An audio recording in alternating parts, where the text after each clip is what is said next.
Hello everyone, civil सेवा में आपका स्वागत है। जैसा कि मैंने आपसे बोला था कि सीरीज शुरू होगी जीएस की, और आज से वो शुरू हो जाएगी। वीकली आपको 5 क्लास मिलेगा, ठीक है।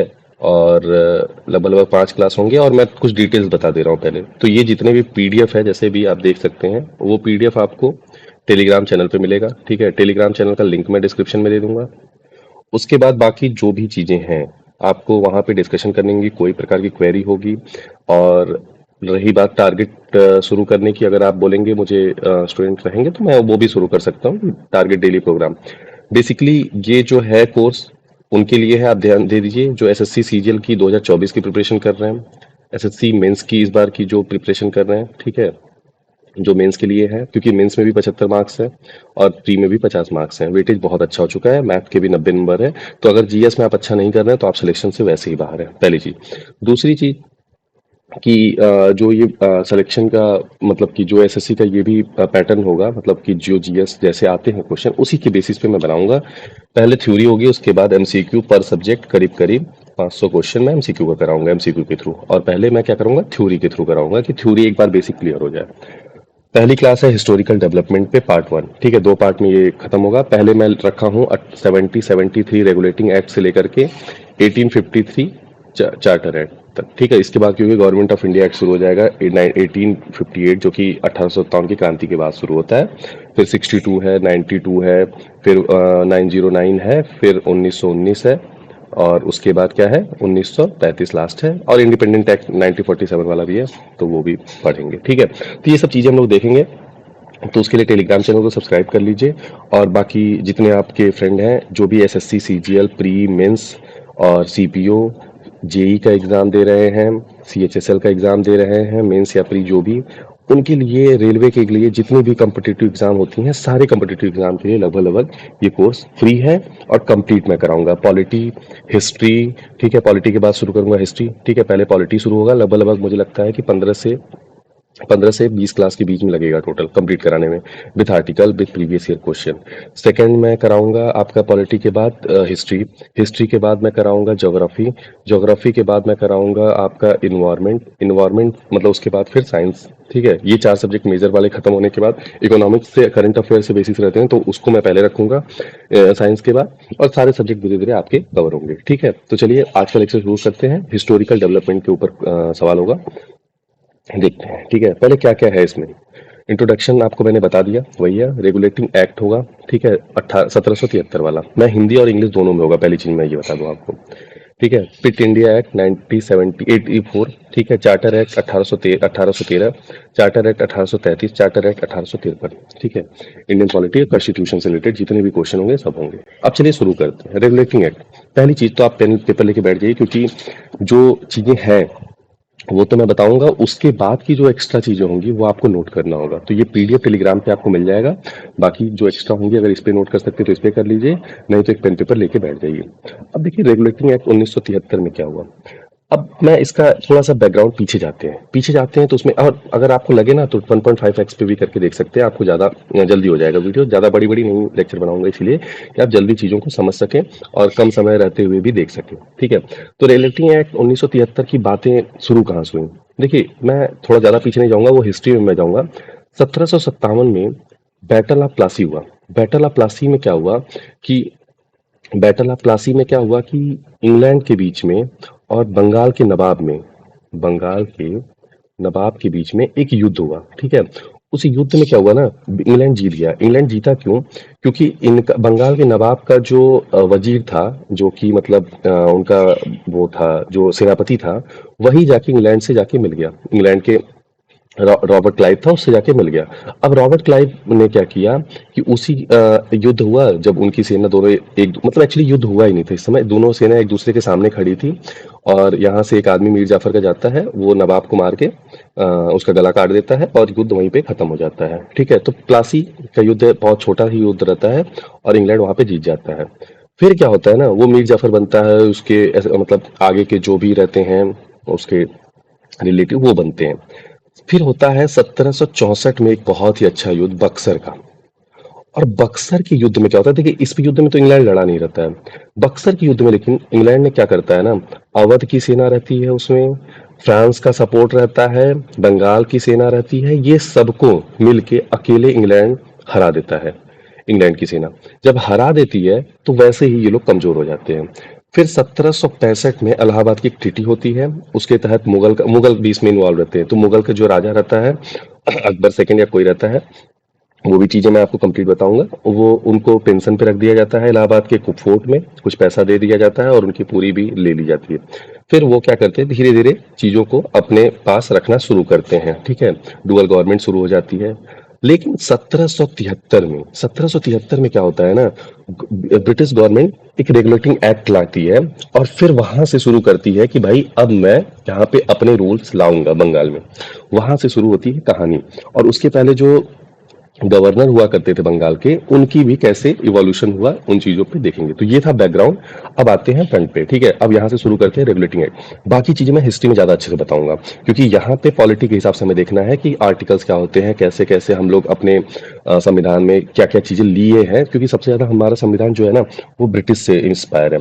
अगर ब्रिटिश से इंस्पायर है तो क्यों है, उसका भी कारण यही है कि हम लोग शुरू से उन चीजों को ही देखते आए हैं जो ब्रिटिश करते गई है, और उसको हम लोग एकाएक से चीज नहीं कर सकते थे। इसलिए हमारी ज्यादा से ज्यादा चीजें संविधान की जो भी हैं वो हमारी ब्रिटिश से ली गई हैं। फिर उसके बाद यूएसए से, क्योंकि यूएसए उस समय सबसे ज्यादा मतलब रिसेंट बना हुआ कंट्री था और जिसके पास सबसे अच्छी वो सब सुविधाएं थी। ठीक है, तो चलिए शुरू करते हैं रेगुलेटिंग एक्ट। रेगुलेटिंग एक्ट का देखिए 3 से 4 पॉइंट सब में इंपॉर्टेंट है। मैं 3 3 4 4 पॉइंट इसमें रखा हूँ, तो जो भी मुझे और लगेगा मैं वो बता दूंगा, उसको आप नोट कर लीजिएगा। अब हिंदी इंग्लिश दोनों में होगा। ठीक है, ये तो अभी देख लीजिए, मैं पहला वाला नहीं डाला, लेकिन उसके बाद का जितना है सब हिंदी इंग्लिश दोनों में है। तो चलिए शुरू करते हैं। इस एक्ट में पहली चीज क्या हुई ना, कि this act permitted company to retain territorial possession. ये ध्यान रखिएगा, कभी कभी क्वेश्चन आ जाता है कि कौन से एक्ट के थ्रू टेरिटोरियल पोसेशन इंडिया में बात किया था ब्रिटिश ने। तो वो सबसे पहला उसका रेगुलेटिंग एक्ट ही था, हाँ, in India, but sought to regulate the activity and function of the company. It did not take over power completely, hence called regulating. पूरा पावर इसने नहीं लिया, ठीक है, इसलिए इसको रेगुलेटिंग एक्ट कहा गया। मतलब जैसे कि काम कुछ चीजें बंगाल के गवर्नर के पास दे दी, या मतलब उनको, और कुछ चीजें अपने पास रखी, फिर धीरे धीरे वो कब्जा, देखिए एकाएक से किसी के ऊपर कब्जा करेंगे ना। जैसे मैं इसका एक बहुत छोटा सा एग्जांपल दे रहा हूँ। आपके घर पे आसपास पड़ोस में दो लोग रह रहे हैं, ठीक है।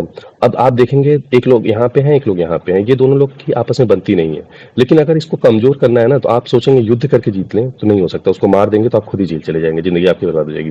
लोग क्या करें, अगर समझदार व्यक्ति होगा ना, उसको धीरे धीरे धीरे धीरे कमजोर करेगा। और वही ब्रिटेन ने किया, धीरे धीरे भारत को कमजोर किया, अपने ऊपर अधिकार रखने शुरू किया और उसको कमजोर करता चला गया। फिर दूसरा सब इसमें हुआ कि इस एक्ट में the act appoint governor general along with 4 council. ठीक है, प्रेसिडेंट ही, उसको गवर्नर जनरल काउंसिल बोल दिया, वो गवर्नर जनरल नियुक्त किया। और पहला गवर्नर जनरल भी जो थे वो लॉर्ड वॉरेन हेस्टिंग थे। लॉर्ड वॉरेन हेस्टिंग थे, लॉर्ड वॉरेन हेस्टिंग। मैं हिंदी में देखिए बता रहा हूँ, आप यहाँ पे दोनों को देख लीजिएगा, इंग्लिश में भी देख लीजिएगा, हिंदी में देख लीजिएगा। ठीक है, मैं चीजें आपको एक लैंग्वेज में टोटल लेकिन समझाऊंगा। मैं हिंदी में बोल दे रहा हूँ इंग्लिश में, और हिंदी वाला यहाँ पे लिखा है, आप उससे पढ़ सकते हो। लॉर्ड वॉरेन हेस्टिंग थे, ठीक है, Warren Hasting. Lord Warren Hasting पहले गवर्नर जनरल थे, जो कि इसी के तहत पहले इनको क्या बोला जाता था, गवर्नर बोला जाता था। अब क्या हो गया कि जो बंगाल का गवर्नर हुआ उसी को गवर्नर जनरल बोला गया। ठीक है, अब ये ध्यान दीजिएगा, पहले कौन थे, ये क्वेश्चन बहुत बार पूछा गया है कि पहले गवर्नर जनरल बंगाल के कौन थे। Lord Warren Hasting. Governor general of India वो अलग क्वेश्चन है, वो आएगा 1833 वाले चार्टर एक्ट में, वो भी मैं आपको बताऊंगा। ठीक है, तो उसके लिए कंफ्यूज मत होइएगा। पहले वॉरेन हेस्टिंग थे। उसके बाद देखिए इसमें आ गया, Warren Hasting was appointed as the governor general. The governor general council at Bombay and Madras were brought under the control of Bengal, specially in matter of foreign policy. अब देखिए मैं इसका बता रहा हूँ क्या था। अब देखिए क्या हुआ ना, कि बंगाल था, बंगाल के नीचे दो चीजें और थी, मुंबई, मतलब इस समय बॉम्बे, उस समय बॉम्बे, और इधर क्या था, मद्रास। ठीक है, मद्रास, मद्रास और ये दोनों एक दूसरे के अधीन थे। ठीक है, इसके अब लेकिन ऐसे पहले इंडिपेंडेंट काम करते थे, लेकिन जब धीरे धीरे उन्होंने क्या किया ना, सेंट्रलाइज करने की शुरू किया, तो उन्होंने क्या किया कि इसको अपनी तरफ कर लिया, बंगाल को अपनी तरफ कर लिया। जैसे बंगाल जो था मुंबई को भी गवर्न करता था और मद्रास को भी गवर्न करता था, तो वो दोनों बंगाल के अधीन आ गए। किस मैटर में, स्पेशली फॉरेन पॉलिसी के, मतलब विदेशी नीतियों के मैटर में वो लोग एक साथ आ गए। अब आते हैं चौथा, जो कि सबसे इंपॉर्टेंट है। इससे क्वेश्चन इस बार भी सीजीएल में आए थे, सीएचएसएल में आए थे, तो ये ध्यान दीजिए। A supreme court judicature was established. कब हुआ था सुप्रीम कोर्ट का जुडिकेटर? 1774 में। ध्यान दीजिएगा, 1773 में आया था, 1774 में कोर्ट बना था। कौन सा court? Court of Calcutta. Court of Calcutta, ये क्वेश्चन भी आ जाता है कि कहाँ पहला कोर्ट बना था, तो कोर्ट ऑफ कलकत्ता 1774 में बना था। जिसके पहले चीफ जस्टिस थे कौन? आप यहाँ पे देखा होगा, इलियास। इलियास, सर इलियास थे पहले चीफ जस्टिस। टोटल 4 जज थे, जिसमें कि 3 नॉर्मल जज थे, एक चीफ जस्टिस थे जिनका नाम था सर इलियास। ये ध्यान दीजिएगा, ठीक है। उसके बाद इसी उसमें रेगुलेटिंग एक्ट में ये नोट कर लीजिएगा आप कि कोर्ट ऑफ डायरेक्टर मैंने जो ऊपर बताया वो बने थे, ठीक है। कोर्ट ऑफ डायरेक्टर बने थे, ये ध्यान दीजिएगा, कोर्ट ऑफ डायरेक्टर। ये चीजें 4 आपको क्लियर हो गई। मैं एकदम शुरू से बताता हूँ आपको। पहली चीज कि जो हुआ कि इस एक्ट ने क्या किया, टेरिटोरियल पोजीशन दे दिया। दूसरा, इसने क्या किया, गवर्नर जनरल को कोर्ट ऑफ डायरेक्टर बना दिया और गवर्नर जनरल की काउंसिल बना दी, ठीक है। तीसरा सबसे इंपॉर्टेंट जो है, वॉरेन हेस्टिंग को पहला गवर्नर जनरल ऑफ इंडिया बोल दिया गया और बॉम्बे और मद्रास को बंगाल के अधीन कर दिया गया, ठीक है। अब सुप्रीमेसी किसकी रहेगी? बंगाल की। इसीलिए आगे फ्यूचर में इनको गवर्नर जनरल ऑफ बंगाल बोला गया ना। अब इन्हीं को फ्यूचर में गवर्नर जनरल ऑफ इंडिया बोला जाएगा, जो बंगाल का गवर्नर होगा। वो किस एक्ट में होगा वो भी मैं बताऊंगा। फिर सबसे इंपॉर्टेंट इसमें क्या रहा, सुप्रीम कोर्ट का स्टेब्लिशमेंट हुआ, जिसमें कि सर इलियास जो थे वो हमारे चीफ जस्टिस बने इंडिया के उस समय के। और बाकी 3 जज की बेइज्जती, टोटल 4 स्टूडेंट थे। ये लोग इंग्लैंड से आए हुए थे, ठीक है, from England, come from England, यहाँ के नहीं थे।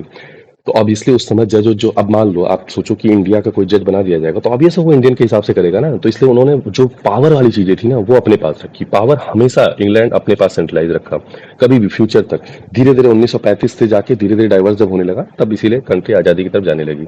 उसका भी मैं बताऊंगा हिस्ट्री में अच्छे से। अब आता है ना पिट इंडिया एक्ट। पिट इंडिया एक्ट देखिए इंपॉर्टेंट इसलिए है क्योंकि पिट इंडिया एक्ट से पहले 1781 में एक छोटा सा एक्ट आया था, उसी को अपग्रेड किया गया था, मतलब इम्प्लीमेंट किया गया था 1784 में। अब देखिए इसमें 2-3 चीजें हुई। 2-3 चीजें क्या हुई? For political matter the board of control was created. बहुत इंपॉर्टेंट है, बोर्ड ऑफ कंट्रोल कब क्रिएट हुआ था? 1784 के हिसाब से, ये ध्यान दीजिएगा। दूसरा क्या हुआ? कॉमर्शियल, और किस लिए था वो? पॉलिटिकल मैटर के लिए। कॉमर्शियल मैटर के लिए क्या हुआ? Court of director was appointed, ठीक है। कोर्ट ऑफ डायरेक्टर किस लिए हुआ? इसके लिए हुआ, कॉमर्शियल मैटर के लिए। ये बहुत इंपॉर्टेंट है, इस चीज को देख लीजिएगा। सबसे इंपॉर्टेंट यही 2 चीजें। और पहली बार क्या हुआ ना कि ब्रिटिश पोसेशन की बात की गई, ब्रिटिश पोसेशन इन इंडिया, ठीक है, यूज किया गया। यहाँ पे क्या था आप ध्यान दीजिएगा, इट टेरिटोरियल पोजीशन था। लेकिन ब्रिटिश पोजीशन की पोसेशन की बात किया जाए कि मतलब ये हमारी जन्म, अरे हमारी ये जमीन है, ये सब चीजें, पहली बार भारत में ब्रिटिश अध्यापक शब्द का प्रयोग किया गया। ये हुआ है 1784 में। बहुत ही इंपॉर्टेंट है, बहुत बार क्वेश्चन पूछा गया है। दूसरा, बोर्ड ऑफ कंट्रोल किस एक्ट के तहत बना, ये भी बहुत इंपॉर्टेंट है। तो ये दोनों आप देख लीजिएगा यहाँ से। अब आता है, ये बहुत छोटा एक्ट था। एक्चुअली क्या हुआ ना कि 1781 में एक जो एक्ट आया था, उसी को ये इम्प्लीमेंट करके थोड़ा सा पिट इंडिया एक्ट बढ़ाया गया था इसको, ठीक है, जो पुरानी एक्ट थी रेगुलेटिंग एक्ट को। क्योंकि देखिए उस समय क्या था ना, पूरी तरह स्टेबिलिटी नहीं थी, तो वो बोल पाना कि नहीं ये मेरा देश है, मैं इसको अब कंट्रोल करूंगा, वो मुश्किल था। तो उन्होंने धीरे धीरे प्रोसीजर को शुरू किया। अब बात आई चार्टर एक्ट की। अब बीत गए थे करीब करीब 20 साल। अब 20 साल बाद उन्होंने क्या किया कि सोचा कि अब कुछ ना कुछ तो करना ही होगा। तो उन्होंने क्या किया कि देखा धीरे धीरे वहां पे क्या विद्रोह उद्रोह शुरू होने लगे थे, बहुत सारे छोटे छोटे, वो भी मैं हिस्ट्री में आपको कवर करूंगा। चार्टर एक्ट 1813 में शुरू हुआ। अब चार्टर एक्ट में हुआ क्या, company rule was extended to another 20 year. 20 साल के लिए कंपनी रूल बना दिया गया। कंपनी रूल कौन था? देखो अब ये समझना, ब्रिटेन जो आई थी ना वो ईस्ट इंडिया कंपनी के नाम पे आई थी, ईस्ट इंडिया कंपनी के नाम पे, ठीक है, ईस्ट इंडिया कंपनी के नाम पे आई थी। और अब क्या था ना कि उस कंपनी को ही रूल करना था वहां पे। ब्रिटिश अभी रूल नहीं कर रहे थे डायरेक्ट वहां पे, वो क्राउन से, लेकिन इनडायरेक्टली था, लेकिन वो कहीं ना कहीं अभी भी नाम ईस्ट इंडिया कंपनी का चल रहा था। अभी ब्रिटेन का नाम नहीं चल रहा था प्रॉपरली, जो ब्रिटेन की क्राउन के नाम पे नहीं चल रहा था। वो कब आएगा वो मैं बताऊंगा आने वाले क्लासेस में, अगली क्लास में वो आपको पता चलेगा कब आएगा, ठीक। तो पहली चीज ये हो गई। अब इस वाले में बहुत ही इंपॉर्टेंट ये रहा कि कंपनी जो रूल था 20 साल के लिए एक्सटेंड कर दी गई, और जो मोनोपोली थी ट्रेड की वो एंड कर दी गई, एक्सेप्ट चाइना। चाइना के साथ ट्रेड हो रहा था लेकिन टीका और ओपीएम का, लेकिन बाकी सबसे मोनोपोली ईस्ट इंडिया कंपनी की बंद कर दी गई और 20 साल के लिए एक्सटेंड कर दिया गया। क्योंकि अब अगला वाला जो चार्टर एक्ट आएगा ना, मैंने दिया भी है कंटेंट में, आप देखेंगे तो 1833 में आएगा और ये 20 साल बाद ही आता है। अनदर इंपॉर्टेंट फीचर क्या था कि इन्होंने एक परमिशन दे दी मिशनरी को कि इंडिया में आप आके, जैसे जो मिशनरीज हैं वो आके इंडिया में सेटल हो सकते हैं और फिर भी सब ये लोग आके अपना काम कर सकते हैं। इसमें सबसे इंपॉर्टेंट यही है कि 1 लाख रुपए ने ब्रिटिश ने दिया था पर्पस किस पर्पज से? एजुकेशन के पर्पज से, कि एजुकेशन यहाँ के बच्चों को दिया जाए।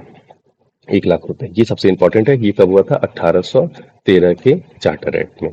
अब नेक्स्ट आते हैं चार्टर एक्ट 1933, सब सॉरी 1833 होगा यहाँ पे।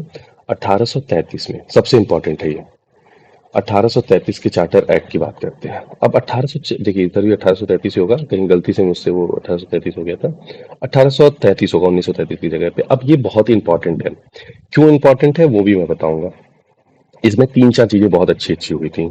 The company commercial activity were close down, it was made it into an administrative body for British India possession. देखो ब्रिटिश इंडिया पोसेशन की बात कब की गई थी? क्विट इंडिया एक्ट 1784 में पहली बार। अब हुआ क्या कि उस समय कॉमर्शियल कौन देखता था? मैंने वही बताया था, आपने इस चीज को नहीं ध्यान दिया तो थोड़ा सा ऊपर जाइए और देखिए कॉमर्शियल कौन ऐड कर रहा था? Court of director. अब इसको क्या कर दिया गया? एंड कर दिया गया था, कोर्ट ऑफ डायरेक्टर को नहीं, कॉमर्शियल फंक्शन को। अब वो क्या कर दिए? डायरेक्ट अपने आप को बोलने लगे कि भाई मैं तो अब एडमिनिस्ट्रेशन का काम करूंगा। एडमिनिस्ट्रेशन मतलब सारी चीज़ों को मैं अब संभालूंगा, देखूंगा, सब चीज़ मेरे डिसीजन के हिसाब से धीरे धीरे चीजें चलेंगी। ठीक है। अब जो एडमिनिस्ट्रेशन का प्रोसेस था वो चार्टर एक्ट 1833 में आया था इंडियन पोजीशन के लिए, और वो कॉमर्शियल काम बंद कर दिया गया था और एडमिनिस्ट्रेशन का शुरू हो गया था। दूसरा क्या था ना, company trade link with China, वो भी बंद किया। 1813 में आपने देखा था कि सारे ईस्ट इंडिया कंपनी की जो बाकी चीजें थी, ईस्ट इंडिया कंपनी ईआईसी, जो बाकी चीजें थी वो चीजें क्या हो गई थी? बंद हो गई थी। लेकिन 1813 में चाइना के साथ फिर भी चल रहा था, वो भी 1833 में आके बंद कर दिया गया। ठीक है, 1833 में उसको भी बंद कर दिया गया। और English permitted to settle freely in India, England के जो लोग थे, इंग्लिश जो लोग थे, उनको क्या किया?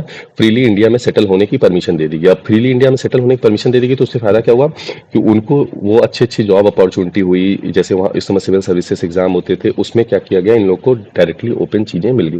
ठीक है।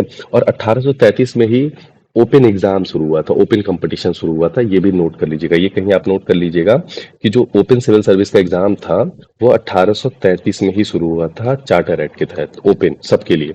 लेकिन एक्चुअली इंडियन के लिए ओपन नहीं हुआ था, बाकी सबके लिए ओपन हो गया था। उसके पहले नियुक्ति कर देते होंगे डायरेक्ट अपने हिसाब से, लेकिन उसके बाद एग्जाम शुरू हो गया था 1833 में। लेकिन उस समय भी इंडियंस को अलाउ नहीं किया गया था, ध्यान दीजिएगा। ठीक। दूसरा इसमें इसमें पॉइंट है, जो गवर्नर जनरल ऑफ बंगाल थे was redesignated as governor general of India. और वो कौन थे? William Bentinck. पहले first governor general of India कौन थे? देखो मैंने ऊपर बताया था ना, first governor general of Bengal, या गवर्नर जनरल अगर आ जाए तो गवर्नर जनरल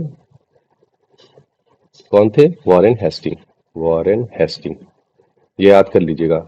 और first governor general of India कौन थे? जीजी ऑफ इंडिया विलियम बेंडिक, ध्यान दीजिएगा, विलियम बेंडिक, याद कर लीजिए। ये चीजें आपको याद होनी चाहिए। ठीक है, ना हो तो 2 बार वीडियो को देखिए आप।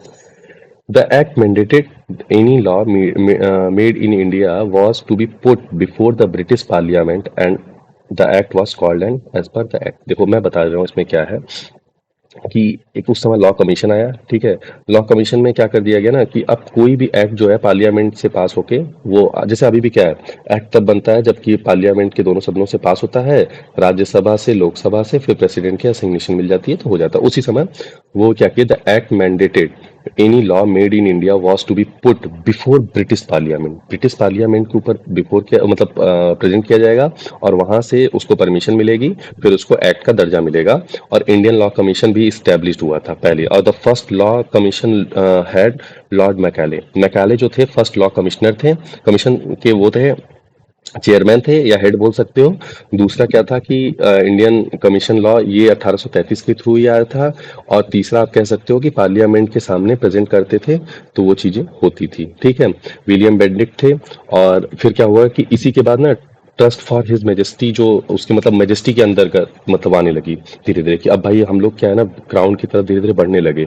और ये जो डिसेंट्रलाइजेशन का ना, ये एकदम आखिरी प्रोसेस था। धीरे धीरे फिर डिसेंट्रलाइजेशन का भी प्रोसेस शुरू होगा। ठीक है, सेंट्रलाइजेशन मतलब कि सेंट्रल नेतृत्व अपना रही थी, ये आखिरी एकदम समझ लो पड़ाव था। अब उसके बाद सबसे इंपॉर्टेंट आता है चार्टर्ड एक्ट 1853। अब चार्टर एक्ट 1853 में क्या था? With the help of charter act 1853 it was made possible that the function of the legislative, ध्यान देना, लेजिस्लेटिव और एग्जीक्यूटिव को ना सेपरेट कर दिया गया। लेजिस्लेटिव काम जो लेजिस्लेचर का होगा, एग्जीक्यूटिव काम जो एग्जीक्यूट करते हैं, जैसे कोई काम हुआ वो एग्जीक्यूट करने का जो काम हुआ या मतलब बनाने का, रूल बनाने का, लेजिस्लेशन भी बनाता था, लेकिन एग्जीक्यूटिव क्या है ना, कंपेरेटिवली बड़ी बॉडी होती, मतलब छोटी बॉडी होती लेकिन इंपॉर्टेंट बॉडी होती थी। दोनों के काम को सेपरेट कर दिया गया कि तुम भाई ये करोगे, तुम ये करोगे। ठीक है। दूसरा सबसे इंपॉर्टेंट इसमें क्या हुआ, दूसरा इसमें सबसे इंपॉर्टेंट हुआ कि ended the policy of providing government job only on the basis of recommendation. पूरी तरह से रिकमेंडेशन को कंप्लीट खत्म कर दिया। जो ओपन जॉब शुरू हुआ था ना, एक्चुअली उसमें ब्रिटिश के लिए ओपन हुआ था, लेकिन फिर बाद में पूरी तरह से ये खत्म कर दिया गया। और अब इसमें क्या है ना, इंडिया के जो लोग होंगे वो भी सिविल सर्विस एग्जाम दे सकते हैं कंपिटिटिव इन्वायरमेंट में। अब कंपटीशन होगा, जैसे अब आज सिविल सर्विस में यूपीएससी का एग्जाम होता है, यूपीएससी का एग्जाम होता है, उस समय भी फिर ये ओपन एग्जाम होने लगा। और बनर्जी साहब थे वो पहले, मैं उस सुरेंद्र नाथ बनर्जी थे शायद, वो जो कि पहले हमारे यहाँ से आईएएस बने थे, इंडियन इंडियन मतलब ओरिजिन के। ठीक है, ये चीजें मैं आपको क्लियर बता दूंगा कि कौन थे नाम। हाँ, अगली क्लास में। थोड़ा सा मैं कंफ्यूज हूँ, शायद बनर्जी साहब थे। ठीक है, तो ये चीजें आप देख लीजिएगा। और उसके बाद फिर हुआ क्या ना, इस समय से जो जो मतलब कि हुआ इंडिया का थोड़ा थोड़ा वो शुरू होने लगा, इंडिया मतलब वहां पे जाने के बाद। ठीक है, फिर हाँ, तो मैं यहाँ पे था, तो ये चीजें हो गई कि भाई कंपटीशन का एग्जाम शुरू हो गया। सत्येंद्र नाथ टैगोर जी थे, जो कि पहले आईएएस ऑफिसर बने थे। सत्येंद्र नाथ टैगोर, मुझे याद आ गया। सत्येंद्र नाथ टैगोर जी थे, जो कि पहले आईएएस ऑफिसर बने थे इंडिया के कॉम्पिटिटिव एग्जाम के बेसिस पे। फिर क्या हुआ, it was first time in the many year. हाँ, यहाँ पे हो गया। देखो इसमें क्या किया, लेजिस्लेटिव एग्जीक्यूटिव को सेपरेट कर दिया गया। एग्जाम ऑफ कंपटीशन के बेसिस पे होने लगा सिविल सर्विस का। It was first time year that system of local government was introduce. अब मैंने क्या किया, धीरे धीरे लोकल डिसेंट्रलाइजेशन होना शुरू हुआ। पहले क्या हुआ कि इसी इसी एक्ट से डिसेंट्रलाइजेशन भी शुरू हो गया था। पहले क्या होता था ना, बंगाल के गवर्नर के पास सबसे ज्यादा पावर होती थी, बस वो जैसे डिसीजन लेता था वो हर जगह के लेता था। लेकिन फिर क्या हुआ ना, धीरे धीरे डिसेंट्रलाइजेशन होने लगा। सेंट्रलाइजेशन डिसेंट्रलाइजेशन का मतलब, अब जो लोकल जैसे गांव थे, विलेज थे, लोकल बॉडी थी, डिस्ट्रिक्ट थी, वहां पे भी थोड़ी पावर देने लगे कि वहां पे वो डेवलपमेंट अथॉरिटी कुछ चीजें वो अपने से कर सकते हैं, ये चीजें देने लगे। और ये जितनी भी इंपॉर्टेंट चीजें थी लगभग लगभग मैंने आपसे कवर कर दी है 1833 तक। अब अगला मैं बता दे रहा हूँ कि अगली क्लास में आपको क्या क्या मिलेगा। 1858 का एक्ट मिलेगा, फिर 1862 का एक्ट मिलेगा, फिर 92 का मिलेगा, फिर आपको 1919 का मिलेगा, 1909 का मिलेगा, 1919 का मिलेगा, 1935 का मिलेगा। इंपॉर्टेंट है ये। उसके बाद ये अगली क्लास में आपको मिलेगा। और उसके बाद शुरू होगा आर्टिकल से। मैं आपको इंडियन कॉन्स्टिट्यूशन से पूरे आर्टिकल से शुरू करूंगा, शेड्यूल पार्ट जितने भी हैं, और कोई एक चीजों को डिस्क्राइब करते पार्ट वाइज चलूंगा। ठीक है, तो मिलते हैं नेक्स्ट वीडियो में। मुझे लगता है कि आपको पसंद आई होगी क्लास, तो चैनल को सब्सक्राइब कर लीजिएगा और लाइक कर लीजिएगा। ठीक है, धन्यवाद।